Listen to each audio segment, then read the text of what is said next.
type of person, because once again, having been in the industry myself for real close to 3 decades, I've watched this, I've seen this, I've sort of fallen prey to it myself, where you begin to sort of stereotype people. One of the things we know is that we don't have the greatest selection service out there. I mean, if we listen to our intellect and we look at a person, we sort of size them up and say, that one would be successful, that one wouldn't. We both know that's not the way to build it.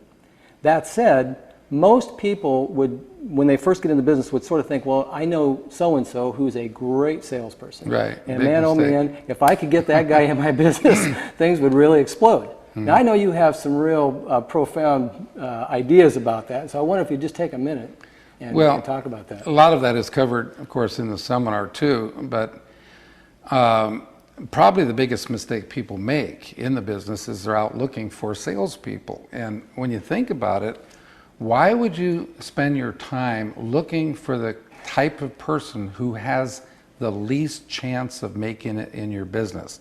Because see, historically, salespeople have had the least chance of making it in this business. Now, it doesn't have to be that way.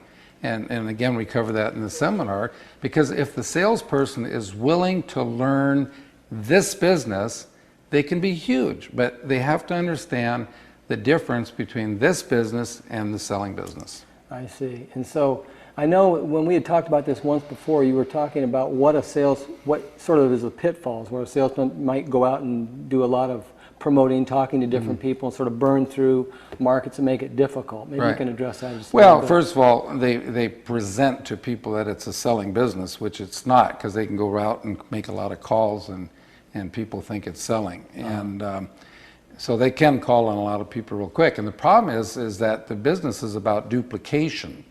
And you're not duplicated until the person you sponsor, if like I'm the thumb and you're the finger, I'm not duplicated with you until you're 3 levels deep. Gotcha. Well, salespeople, it's so easy for them to call on and meet strangers. They're just running around signing people up. Wow. They don't spend enough quality time with any one person to get the duplication process started. Where on the other hand, the non-sales types, they can't meet strangers. It's very uncomfortable for them to meet strangers. So they'll sponsor a friend and then help them with their friends, and then help them with their friends, et cetera, et cetera, et cetera. Starts out slower, but they end up playing the game we call multiplication. That is crazy, because here you have the very characteristic or attribute of the person that you target in on, that you think this is what's going to make this person successful. And it's that very characteristic that actually could potentially, if it's not harnessed correctly, be their demise. Yeah. Am I hearing you right? Well, yeah, and the sad thing is if the non-sales type sponsors the salesperson, they think, they're going to get rich, right? And so the salesperson goes out, signs up 10 people their first month, and then they want to sign 10 more people up the second month and the third month, and all of a sudden you get to about the 4th, 5th month, they're off looking for the next thing to sell. And your person, they're sitting there thinking, well, gee, if they couldn't make it, how am I going to make it? So they end up quitting too. So they have to know in advance the characteristics and understand this, about salespeople, that, this is not a recruiting business, it's a sponsor and teach business. Big difference.